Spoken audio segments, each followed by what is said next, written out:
Hello my dear student, কেমন আছো? আশা করি সবাই ভালো আছো এবং সুস্থ আছো। আমরা ক্লাস 7-এ যেভাবে প্রশ্নবিচিত্রা রায়ন মার্টিনের শুরু করেছিলাম সেকেন্ড ইউনিট টেস্টের জন্য, আমরা কয়েকটা স্কুল করেছি এবং মধ্যশিক্ষা পর্ষদ করেছি। যারা দেখোনি তাদেরকে বলবো প্লেলিস্টে গিয়ে দেখে নেওয়ার জন্য।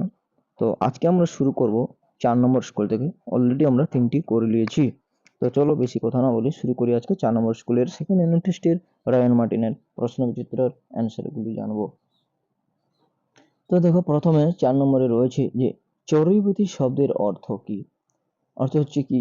উত্তরটা হবে যে এগিয়ে চলা। উত্তর হচ্ছে কিন্তু এগিয়ে চলা। এরপরে দেখো, 1-2 বলছে মেঘচোর গল্পে অসীমার বয়স কত?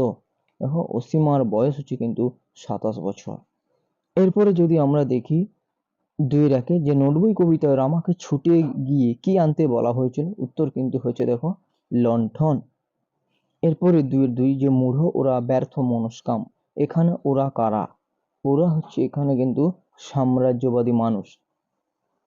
এরপরে 3-1 দেখো, সংস্কৃত থেকে যে সকল শব্দ সরাসরি বাংলা ভাষায় এসেছে তাকে কি বলবো? তৎসম, অর্ধতৎসম, তদ্ভব না মিশ্র শব্দ।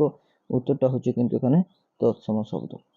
এরপর 3-2 যে যখন প্রশ্নের উত্তর হ্যাঁ অথবা না দিয়ে হয় তখন প্রশ্ন করতে ব্যবহার করা হয় কয় হ্রস্বইকারী কি না কয় দীর্ঘইকারী কি? উত্তর হচ্ছে দেখো কয় হ্রস্বইকারী কি। এছাড়া আমার একটি ভিডিও রয়েছে কয় হ্রস্বইকারী কি এবং কয় দীর্ঘইকারী কি, কখন কোনটা ব্যবহার করতে হয় সেটা দেখার জন্য প্লেলিস্টে গিয়ে দেখে নিতে পারো। তারপরে দেখো, অর্থগত ভাবে শব্দকে ভাগ করা যায় বলছে 2 ভাগে, 3 ভাগে, 4 ভাগে, 5 ভাগে। কত ভাগে? উত্তর দেখে নাও, এখানে কিন্তু রয়েছে 3 ভাগে। এরপরে 3-4 যে ছমছম, এটা কি ধরনের শব্দ? এটা হচ্ছে উত্তর দেখো যে ধনাত্মক শব্দ। শেষ পর্যন্ত দেখতে থাকো, তাহলে কিন্তু সবকিছু উত্তর জানতে পারবে, স্কিপ করবে না, তাহলে জানতে পারবে না। দেখো 4-1 বলছে গাইবার সময় নজরুলের মুখে কি থাকতো? উত্তর হচ্ছে পান থাকতো। এবার 4-2 যে হ্যাঁ, যে গাইবার সময় নজরুলের মুখে কি থাকতো সেটা হচ্ছে পান। আর হচ্ছে এখানে সিলিয়া রয়েছে, এটা সিলিয়া কাকে বলে এর আগে আমরা লিখে দিয়েছি, সেটা দেখে নিতে পারো। এবারে 4-3 দেখো যে রবীন্দ্রনাথ গিরিডিতে 22 থেকে 23টি গান রচনা করেছিলেন, তা বর্তমানে কি গান নামে পরিচিত? উত্তর হচ্ছে এখানে কিন্তু এইটা স্বদেশী গান। এরপর দেখো, আমরা যদি দেখি 5-1 যে এখানে বৃষ্টি মুখর লাজুক গায়ে কি থেমে গেছে? এখানে বৃষ্টি মুখর লাজুক গায়ে কি হবে? ব্যস্ত ঘড়ির কাঁটা। এরপরে হবে এখানে যে নোটবই কবিতায় কাতুকুতু দিলে কে ছটফট করে?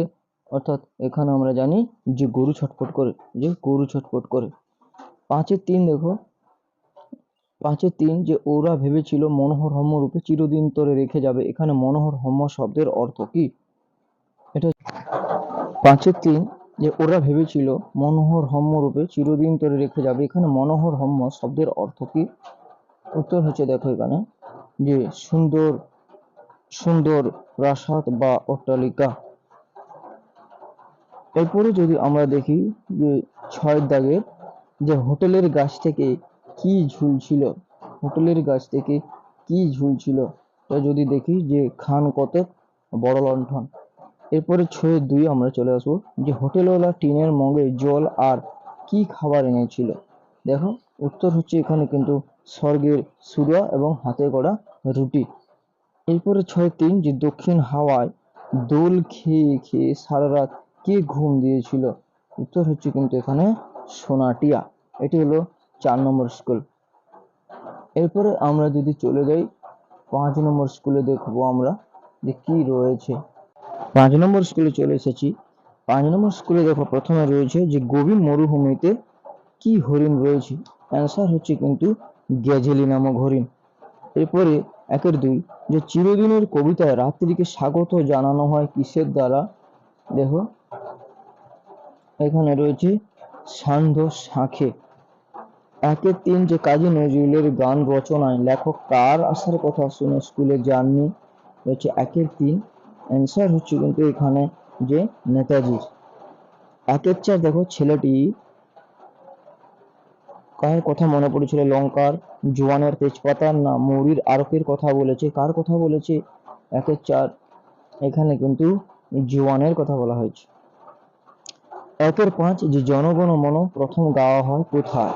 কোন জায়গায় এই গানটি প্রথম গাওয়া হয়েছিল? অ্যান্সার হচ্ছে দেখে নাও একের 5-এ, অ্যান্সারটা হচ্ছে কিন্তু কলকাতায়।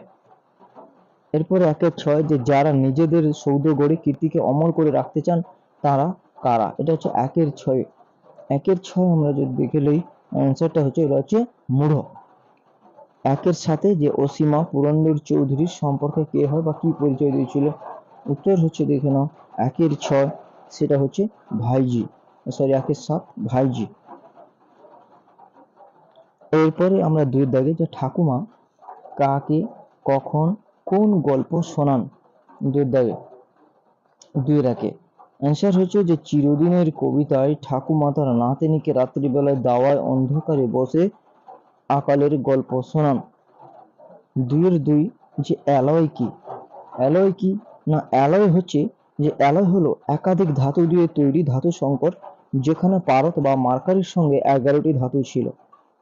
এরপরে 2-এর 3 যে জোয়ান শব্দটিকে দুটি অর্থে ব্যবহার করে দুটি বাক্য রচনা করতে বলেছে। বাক্য রচনাটা তোমরা করবে, আমি অর্থটা বলে দিচ্ছি। যে জোয়ান হচ্ছে যুবক অর্থে, আর একটি জোয়ান হচ্ছে হজম কারো মশলা বিশেষ। এরপরে দেখো 2-এর 4, 2-এর 4 হচ্ছে যে মহৎ মানুষদের জীবন কথা আমরা পাঠ করি কেন? এবং 2-এর 5 দুটি এককোষী জীবের নাম লেখো। দেখো 2-এর 4 হচ্ছে যে মহৎ মানুষদের জীবন সততা, ত্যাগ ও ধৈর্য দিয়ে গড়া, তাদের কর্মের প্রতি নিষ্ঠাকে পাথেয় করলে আমরা প্রকৃত মানুষ হয়ে উঠবো, তাই মহৎ মানুষদের জীবন কথা আমরা পাঠ করে থাকি। আর 2-এর 5 হচ্ছে অ্যামিবা ও প্যারামেসিয়াম, অর্থাৎ দুটি এককোষী জীবের নাম। এরপরে আমরা দেখব যে 3-এর 1-এ যে কোন বানানটি সঠিক। এখানে হচ্ছে যে গহ্বরস্বীকার বর্গজীব আকার গির্জা, এই বানানটি সঠিক। এরপরে 2 হচ্ছে কর্ম, ক ময়ূরের, এটাই সঠিক। এরপরে আষাঢ়, এটা সঠিক। আ মূর্ধন্য সকাল অর্ধ, এটা হচ্ছে আষাঢ়, এটা হচ্ছে সঠিক। এবং নারায়ণ, এখানে যে মূর্ধন্য রয়েছে এটা হচ্ছে সঠিক।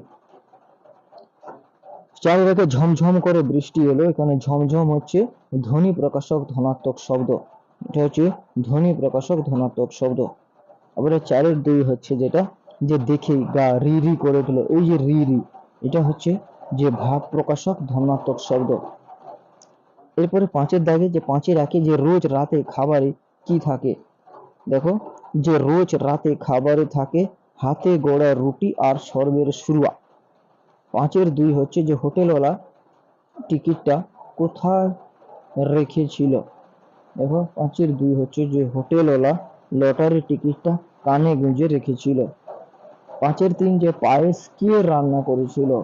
দেখো এখানে হচ্ছে পায়েস রান্না করেছিল হোটেলওয়ালা। 5-এর 4 মাকু কে এবং 5 হচ্ছে পেয়াদা কাদের ধরতে এসেছিল? দেখো 4 যে মাকু হলো কলের তৈরি পুতুল এবং পেয়াদা বনে যারা থাকে তাদের ধরতে এসেছিল। এটা হচ্ছে 5 নম্বর স্কুল আমরা দেখলাম। তো এরপরে আমরা 6 থেকে শুরু করব, ততক্ষণে সবাই ভালো থাকো এবং সেগুলো দেখার জন্য চ্যানেলটিকে অতি অবশ্যই সাবস্ক্রাইব করে রাখো। এতক্ষণ ভিডিও দেখার জন্য সবাইকে অসংখ্য ধন্যবাদ।